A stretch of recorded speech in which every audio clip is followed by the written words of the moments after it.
Hey guys, I'm popping back in with another What to Watch video.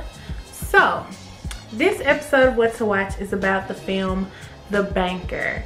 The Banker came out, I think it was March 6th of this year, so it hasn't been out that long, and it is a must-see.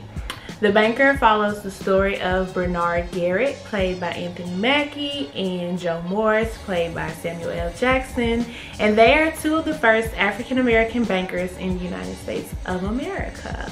The movie is set in the 1960s, and it's a really good watch.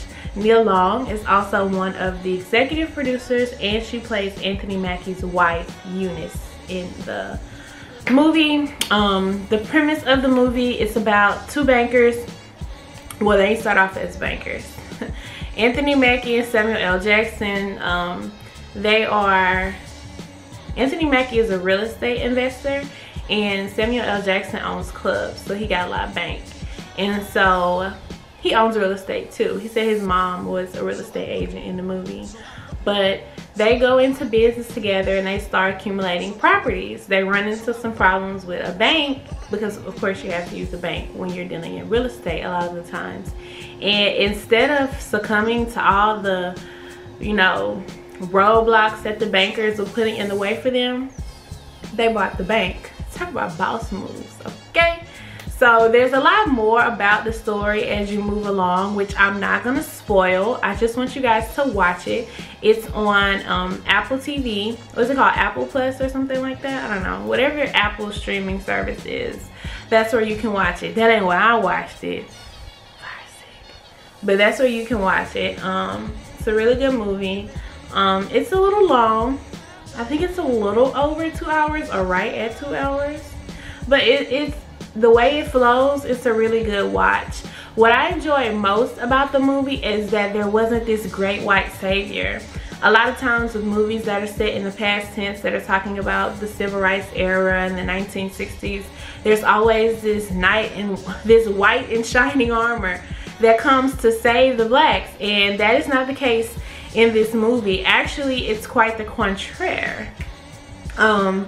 The downfall of it all was because of the person in the group who was a white man, and he did some things that were unbecoming of the business. But like I said, no spoilers. Just watch the movie. It's really good.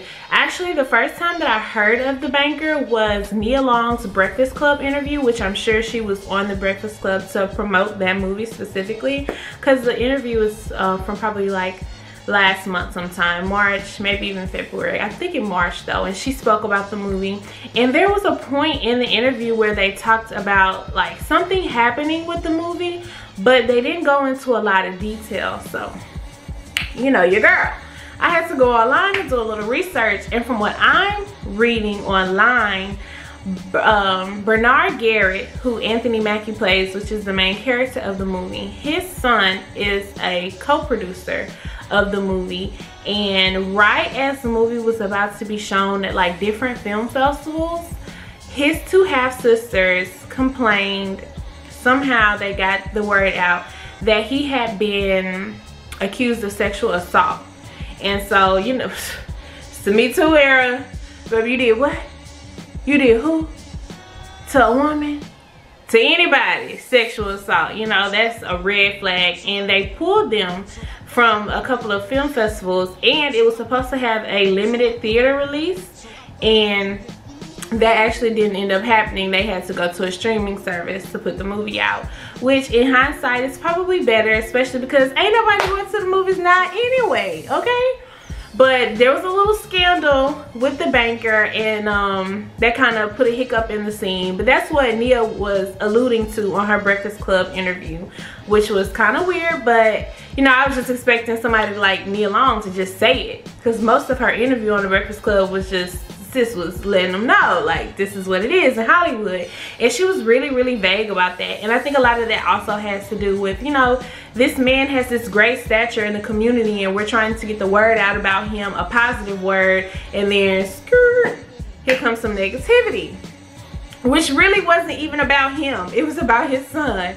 So there's no reason for this to have any kind of effect on the movie except the fact that he's the executive producer, which really is just, okay, we had to interview him a few times for some insight, but he really probably even had that much to do with it. I also read that it was the two half-sisters were kind of upset that their mother wasn't a part of the movie, and it made it seem like his wife Eunice was his wife for the entirety of his life or career or whatever the case may be. And I'm guessing that's not true and it's made about that, but whatever. Overall, it's good. I think on Rotten Tomatoes it had a 6.62 out of 10 stars and 66 reviews, so I think people enjoy it. It's your typical, you know, 1960s fist pumping with a little academic twist because the guy is a mathematician. Oh my goodness.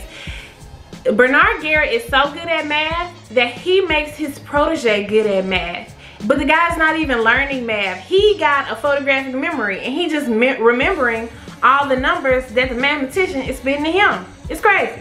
But it's good and it's a good watch. I really enjoyed it. So if you have some time, go ahead and check out The Banker on Apple Plus or wherever.